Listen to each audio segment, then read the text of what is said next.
19वीं सदी में इंग्लैंड वैश्विक व्यापार में शामिल होता है। वे उपनिवेशों से रेशम और मसाले लाते हैं, लेकिन गलती से कुछ और भी ले आते हैं, ज़ॉम्बी वायरस भी। जल्द ही ये राक्षस देश भर में फैल जाते हैं। लाखों लोग मरकर फिर उठते हैं, दिमाग के भूखे ज़ॉम्बी के रूप में। स्वस्थ नागरिक घातक कला सीखने लगते हैं, चीन और जापान की कला। अंततः सरकार एक बड़ी बाधा बनाती है, जो लंदन को घेरने वाली 100 फुट ऊंची दीवार है। फिर वे रॉयल नहर जोड़ते हैं, जो शहर और उसकी दीवारों को घेरने वाली गहरी खाई है। दीवार और खाई के बीच की भूमि को इन बिटवीन कहते हैं। केंट की दूसरी लड़ाई में एक नहर के पार एक पुल है। बीच में सभी गांव वाले ज़ॉम्बी से मारे जाते हैं, जिससे राजा पागल हो जाता है। युद्ध के बाद वह आदेश देता है, एक को छोड़कर सभी पुलों का विनाश। जल्द ही लंदन के लॉर्ड्स और लेडीज अपनी किलेबंद संपत्तियों में रहने के लिए लंदन छोड़ देते हैं। एक दिन कर्नल DRC आते हैं हर्टफोर्डशायर काउंटी में एक एस्टेट, क्योंकि उसने काटे व्यक्ति के बारे में सुना है।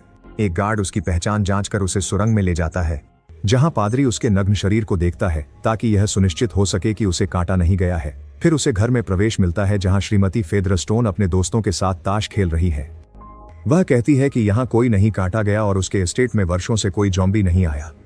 खेलने की इच्छा दिखाते हुए डार्सी मेज पर बैठता है और बाहर निकालता है एक शीशी में कैरियन मक्खियां।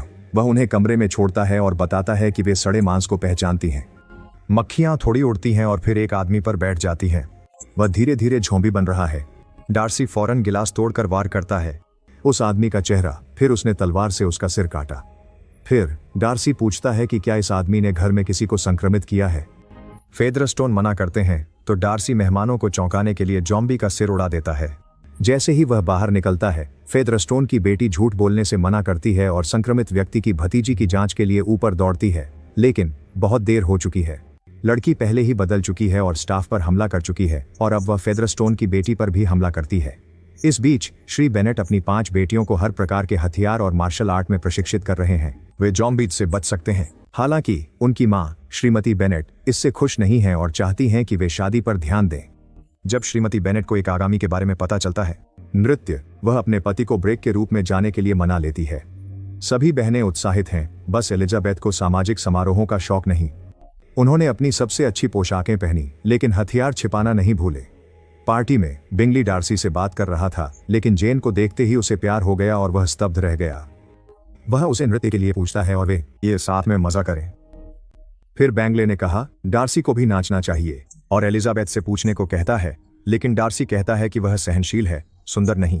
उसे लुभाने के लिए काफी है। एलिजाबेथ यह सुनकर चली जाती है। बोतल गिरा देना और सभी के सामने शर्मिंदा हो जाना। बाहर आते ही एलिजाबेथ रोने लगती है, लेकिन फेदरस्टोन, जो अब ज़ॉम्बी बन चुका है, उसे बाधित करता है। वह अब भी बोल सकती है और एलिजाबेथ से कुछ कहना चाहती है। हालांकि डार्सी पहले उसके सिर में गोली मार देता है। गोली की आवाज सुनकर कई लोग बाहर जाकर देखिए। उसी वक्त एक और ज़ॉम्बी आता है और पहरेदार हमला घोषित करने को घंटी बजाते हैं।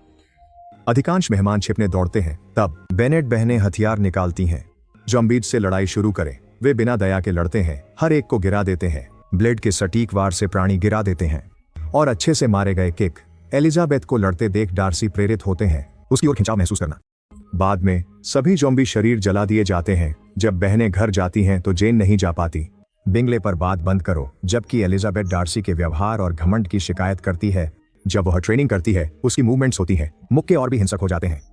अगले दिन जेन को बिंगले के साथ चाय का निमंत्रण मिलता है। मिसेस बेनेट उसे कोच की बजाय घोड़े पर जाने को कहती है। इस तरह अगर बारिश हो तो उसे रात रुकने के लिए कहा जा सकता है। रास्ते में कुछ कुत्ते दौड़ते हैं, क्योंकि उनका पीछा एक ज़ॉम्बी कर रहा होता है।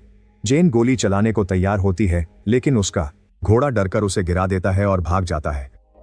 फिर जेन ने गोली चलानी चाहिए, पर उसकी बंदूक उल्टी चलती है और उसके हाथ में चोट लगती है।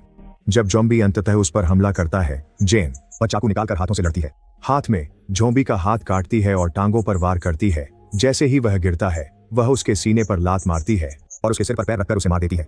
बारिश शुरू होते ही जेन एक ज़ॉम्बी मां को संक्रमित बच्चे संग देखती है, उसे बाहों में लेने आ रही है। अगले दिन एलिजाबेथ बिंगले के घर जाती है।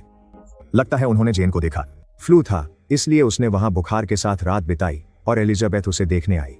लेकिन डार्सी चिंतित हैं कि जेन को शायद बीमार हो जाए, इसलिए जब डॉक्टर देखें, वह उस पर मांसाहारी मक्खियां छोड़ता है। छोटे कीड़े जेन पर प्रतिक्रिया नहीं करते और एलिजाबेथ उन्हें आसानी से पकड़ लेती है।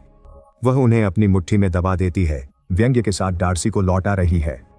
इसके बाद जेन बिंगले और उनके मेहमानों के साथ शामिल होती है, लेकिन वह ताश खेलने के उनके निमंत्रण को यह कहकर ठुकरा देती है कि वह पढ़ना पसंद करती है।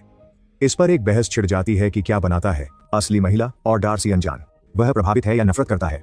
उस रात एलिजाबेथ छिपकर डार्सी को बाहर अभ्यास करते देखती है। अगले दिन बेनेट बहनें और उनकी मां जेन और एलिजाबेथ को लेने आती हैं।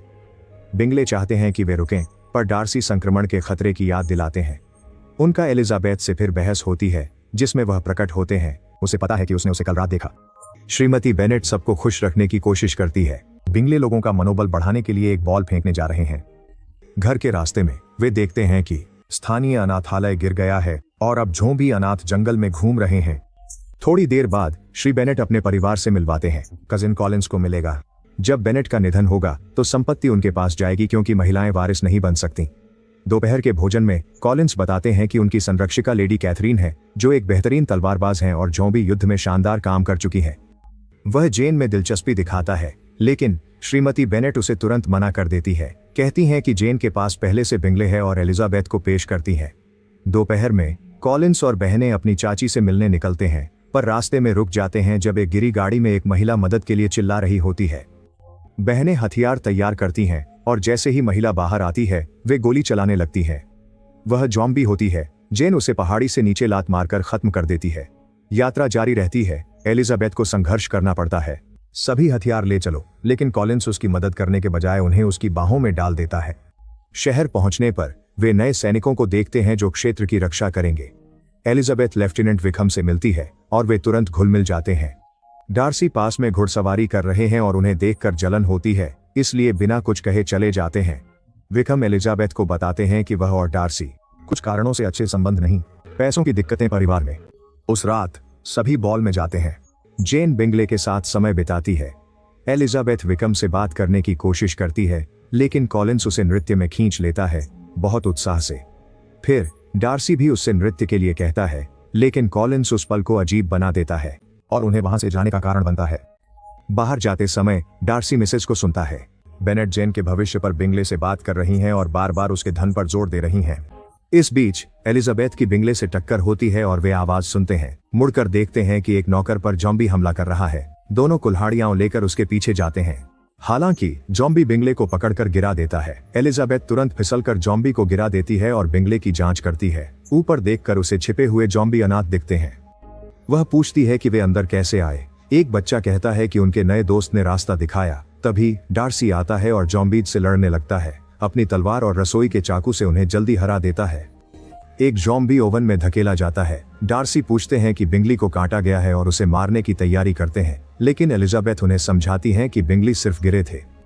जाने से पहले एलिजाबेथ कहती है कि वह बेहतरीन योद्धा है, लेकिन अच्छा दोस्त नहीं। अगले दिन जेन को बिंगले का पत्र मिलता है, जिसमें लिखा है कि उनका परिवार लंदन जा रहा है और वह डार्सी की बहन से प्रेमालाप करेंगे। दोपहर के खाने में कॉलिंस एलिजाबेथ को शादी के लिए कहते हैं, लेकिन उसे हथियार छोड़ने होंगे और ज़ॉम्बीज से नहीं लड़ना होगा। एलिजाबेथ इनकार करती है और निराशा मिटाने के लिए बाहर अभ्यास करने जाती है। उसकी मां उसे प्रस्ताव ठुकराने पर डांटती है, लेकिन उसके पिता निर्णय का सम्मान करते हैं। एलिजाबेथ अपने पिता को धन्यवाद देने के लिए गले लगाती है, लेकिन उसकी मां ताने देती रहती है, इसलिए वह शांति के लिए जंगल जाती है। जंगल में एलिजाबेथ ऊपर उड़ते पक्षियों को देखती है। 4 आदमी ऊंची टोपी में हैं। तभी विकम आता है और जब वह मुड़ती है तो वे 4 आदमी गायब हो जाते हैं।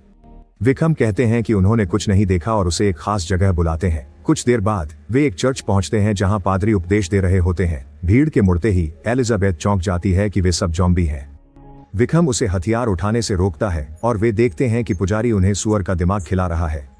पता चलता है कि संक्रमित लोग पूरी तरह ज़ॉम्बी नहीं बनते अगर वे मानव मस्तिष्क नहीं खाते, और विकम को लगता है कि यह ज़ॉम्बी और इंसानों के बीच समझ तक पहुंचने की कुंजी है। एलिजाबेथ सहमत होती हैं और कहती हैं कि इसे राजा तक ले जाना चाहिए, लेकिन विकम बताते हैं कि युद्ध ने देश को लगभग दिवालिया कर दिया है, इसलिए मदद का कोई विकल्प नहीं है।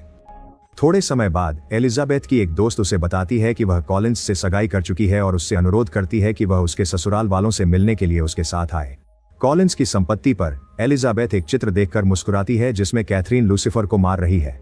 वहां ज़ॉम्बी सर्वनाश के 4 घुड़सवारों की पेंटिंग है जो अंत के करीब प्रकट होते हैं।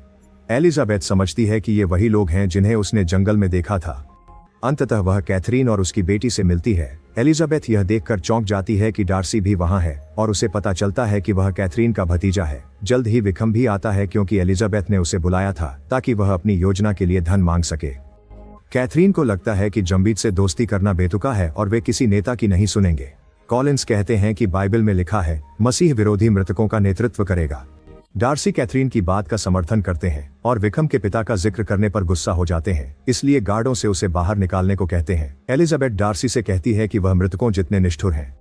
उस रात डार्सी गुस्सा शांत करने के लिए बाहर काफी समय प्रशिक्षण में बिताते हैं। एलिजाबेथ सो नहीं पाती क्योंकि उसकी दोस्त खर्राटे लेती है, इसलिए वह बगीचे में टहलने जाती है जहां उसे विक्रम मिलता है। वह बताने आया कि डार्सी ने बिंगले परिवार को यह कहकर जाने पर मजबूर किया कि जेन सिर्फ उनके पैसे के पीछे है। विक्रम ने एलिजाबेथ से भागने को कहा, लेकिन उसने मना कर दिया। जाने से पहले विक्रम उसे याद दिलाता है कि न्याय का दिन आ रहा है। अगले दिन डार्सी एलिजाबेथ से कहते हैं वह उसे खुद से कम समझता है, फिर भी उसकी ओर खींचता है और शादी का प्रस्ताव देता है। एलिजाबेथ उसे मना कर देती है और उसे बुलाती है जेन के साथ जो किया उसके लिए बाहर। बिंगले बस डार्सी के हस्तक्षेप का बचाव करने के लिए। गुस्से में एलिजाबेथ उसे लात मारती है और उस पर कई चीजें फेंकती है, फिर एक पोकर से हमला करती है। वह जल्दी से अपनी रक्षा करता है और वे मेज पर समझौता करने की स्थिति में पहुंच जाते हैं। उनका झगड़ा लड़ाई में बदलता है और वे एक दूसरे पर वार करते हैं, इससे पहले कि वे फिर से अजीब स्थिति में हों। वह पल जब एलिजाबेथ कहती है कि वह उससे शादी नहीं करेगी। अंत में डार्सी चला जाता है और वह टूट जाती है। फिर एलिजाबेथ को डार्सी का पत्र मिलता है जिसमें वह अपनी बात समझाता है। उसने कहा कि उसका इरादा चोट पहुंचाने का नहीं था। जेन, उसने बिंगली को सिर्फ मिसेस बेनेट से बचाने के लिए दूर भेजा। वह बताते हैं कि उन्हें ऐसा करना पड़ा, अपने पिता को मारना पड़ा जब वह ज़ॉम्बी बन गए। फिर भी उसने विक्रम को वादा किया, पैसा दिया, लेकिन विक्रम बार बार और पैसे मांगने आता रहा और नाराज हो गया क्योंकि डार्सी ने और पैसे नहीं दिए। फिर विक्रम ने पैसे के लिए डार्सी की बहन से शादी की कोशिश की, लेकिन डार्सी ने समय पर उसे बचा लिया। अंत में डार्सी एलिजाबेथ से कहते हैं कि वह उसकी भावनाओं का सम्मान करते हैं, इसलिए अपने दिल के दर्द को भूलने के लिए वह ज़ॉम्बी हमलों के खिलाफ लड़ने लंदन चले गए हैं। वह सोचता है कि कोई ज़ॉम्बियों का नेतृत्व कर रहा है क्योंकि हमले बहुत संगठित थे। जब एलिजाबेथ घर लौटती है तो उसे यह जानकर डर लगता है कि विक्रम भाग गया है। लिडिया, सबसे छोटी बहन, वह सोचती है कि उसने जरूर लिया होगा। उसे ज़ॉम्बी चर्च ले गए। उस रात एलिजाबेथ से कैथरीन मिलने आती है, जो कहती है कि अगर एलिजाबेथ पहले उससे शादी नहीं करती तो डार्सी उसकी बेटी से शादी करेगा। अब एलिजाबेथ डार्सी को बेहतर नजर से देख रही है आजकल, पर वह अभी भी एक के बारे में अनिश्चित है संबंध। इसलिए कैथरीन उसे गार्ड के खिलाफ द्वंद्व के लिए चुनौती देती है। वह आदमी बड़ा और मजबूत है, इसलिए खतरनाक घूंसे मारता है और आसानी से एलिजाबेथ के हमलों को रोकता है। वह हार मानने से मना करती है, भले ही वह उसका गला घोंटता है और चेहरे पर मारता है, फिर एक किक से उसका हाथ तोड़ देता है। वह उसे बीम पर फेंकती है जो टूट जाती है और छत का हिस्सा उस पर गिर जाता है। कैथरीन अपनी तलवारों से एलिजाबेथ को कोने में कर देती है, लेकिन वह मानती है कि वह उसके संकल्प का सम्मान करती है। तभी श्री बेनेट अंदर आते हैं। कमरे में जाकर एलिजाबेथ को उसकी बहन को बचाने से रोक दिया क्योंकि यह बहुत जोखिम भरा है। जेन मदद के लिए आती है, लेकिन एलिजाबेथ नहीं चाहती कि वह आए क्योंकि वह चाहती है कि वह परिवार की सुरक्षा करे। फिर कैथरीन बेनेट्स की देखभाल अपने एस्टेट में करने का प्रस्ताव देती हैं ताकि जेन और एलिजाबेथ जा सकें। जब जोड़ी पुल पर पहुंचती है तो सैनिक उन्हें रोकते हैं और बताते हैं कि उन्होंने कई विस्फोटक लगाए गए हैं। पुल को कल सुबह भोर में उड़ाया जाएगा ताकि ज़ॉम्बी सेना रुक सके, लंदन से देश पर हमला रोकने के लिए। बहनें उन्हें नजरअंदाज कर आगे बढ़ती हैं। इस बीच बिंगले युद्ध के मैदान में है और खाई में फंसे ज़ॉम्बीज पर बम फेंकता है, लेकिन जैसे ही वह जाने वाला होता है तभी एक प्राणी ने उसका दुपट्टा पकड़ लिया। सौभाग्य से जेन समय पर पहुंचती है और स्कार्फ काटकर उसे विस्फोट से दूर धकेल देती है। पास में डार्सी अपनी तलवार से एक और ज़ॉम्बी को मारता है, लेकिन तभी उसे जमीन से उठते कई मरे हुए हाथ दिखते हैं। एक बड़ा ज़ॉम्बी उसे पीछे से हमला करने वाला है। एलिजाबेथ उसे पहले कुल्हाड़ी से मारती है। वह बताती है कि वे ज़ॉम्बी कब्रिस्तान में है, इसलिए वे जमीन पर वार करने लगते हैं, जागते शरीरों को मारने के लिए। बाद में एलिजाबेथ अपनी बहन के बारे में बताती है। चर्च में होने के कारण डार्सी ने कहा कि इमारत 5 दिन पहले जल गई थी, इसलिए उसकी बहन शायद मर चुकी है। डार्सी के जाने के बाद पता चलता है कि वह झूठ बोल रहा था। उसने एलिजाबेथ से कहा कि चर्च था उसे सुरक्षित रखने के लिए, लेकिन इमारत सही है। वह चर्च के पास चुपके से जाता है और देखता है 4 घुड़सवार सर्वनाश का मार्गदर्शन कर रहे हैं। इस बीच एलिजाबेथ देखती है कि बिंगले लगातार उस सड़क की ओर देख रहे हैं जो चर्च की ओर जाती है, न कि उस पुल की ओर जहां उन्हें विस्फोट की निगरानी करनी चाहिए। उसे एहसास होता है कि डार्सी ने झूठ बोला और वह तुरंत घोड़े पर सवार होकर निकल जाती है। सैन्य शिविर में एक आदमी को पता चलता है कि किसी ने मरे सैनिकों के दिमाग चुरा लिए हैं और उन्हें डार्सी के पास ले गया है। वह पिछले दरवाजे से चर्च में घुसता है और देखता है कि लिडिया दीवार पर जंजीरों से बंधी है। उसे विक्रम की लंदन पर ज़ॉम्बीज के हमले की योजना का पता चलता है। तभी विक्रम वहां आता है और डार्सी लिडिया के बदले पैसे देने की पेशकश करता है। विक्रम मना कर देता है और गोली चला देता है। गोली एक गेट से लगती है और शोर से भीड़ सतर्क हो जाती है और तुरंत कमरे में घुस जाती है। डार्सी ने उन्हें खिलाया। सैनिकों के दिमाग को हिंसक बनाने के लिए विक्रम खुद का बचाव करने की कोशिश करता है। डार्सी चेन को तोड़कर लिडिया को बचाता है। उसी समय उसका घोड़ा खींचता है खिड़की की सलाखें ताकि मालिक भाग सके। बाहर आकर डार्सी लिडिया को घोड़े पर बिठाकर पुल की ओर भेजता है, फिर कुछ गिरा देता है। जॉम्बीज से पहले वह विक्रम से मिलता है। तलवार की लड़ाई शुरू होती है। चर्च के अंदर से जॉम्बीज बाहर भागते हैं। दूरी में एलिजाबेथ सवारी जारी रखती है। लंदन को जलते देखती है। उसी समय वह लिडिया को देखती है और वह उसका नाम पुकारती है, लेकिन उसे चोट नहीं लगी। उसके पीछे जॉम्बी की भीड़ दिखती है और एलिजाबेथ अपनी तलवार निकालती है पार करने के लिए। लिडिया सही समय पर पुल पहुंचती है। विस्फोट से पहले चर्च में पुरुष लड़ते रहते हैं। डार्सी अपने प्रतिद्वंद्वी को छुरा घोंपता है, लेकिन विक्रम ठीक है क्योंकि वह पहले ही मर चुका है और उसने दिमाग की इच्छा को दबा रखा है। डार्सी से नफरत के कारण विक्रम बताता है कि 4 घुड़सवार नर्क से उठे हैं और वह एंटी क्राइस्ट है जो उनका नेतृत्व करेगा। वह डार्सी का गला घोंटने लगता है और सिर काटने की तैयारी करता है। तभी एलिजाबेथ उसे रोकने आती है। उसका हाथ काटकर रोक दो और उसे घोड़े से कुचल दिया। बाद में जोड़ा एलिजाबेथ के घोड़े पर सवार होकर चला जाता है। घोड़े पर सवार जॉम्बी उनका पीछा करते हैं। वे समय पर पुल पहुंचते हैं। जैसे ही सैनिक बम चालू करते हैं, बहनें मानती हैं कि विस्फोट में एलिजाबेथ की मौत हो गई है, लेकिन धुआं छंटते ही एलिजाबेथ मलबे से निकलती है। वह डार्सी के बेहोश शरीर को पाकर उसे चूमते हुए रोती है और कहती है कि वह उससे प्यार करती है। कुछ दिनों बाद बिंगले जेन से शादी के लिए पूछते हैं और वह खुशी से हाँ कहती हैं। डार्सी कोमा से जागता है। एलिजाबेथ को बताता है कि उसने उसे पुल पर सुना। वह उसे प्रपोज करता है और वह हाँ कहती है। हाँ, चुंबन से पहले जोड़ा शादी करता है और कॉलिंस समारोह कराते हैं। सभी खुश होते हैं जब तक वे विक्रम को जॉम्बी सेना के साथ आते नहीं देखते। सब्सक्राइब करें, सूचनाएं चालू करें। धन्यवाद।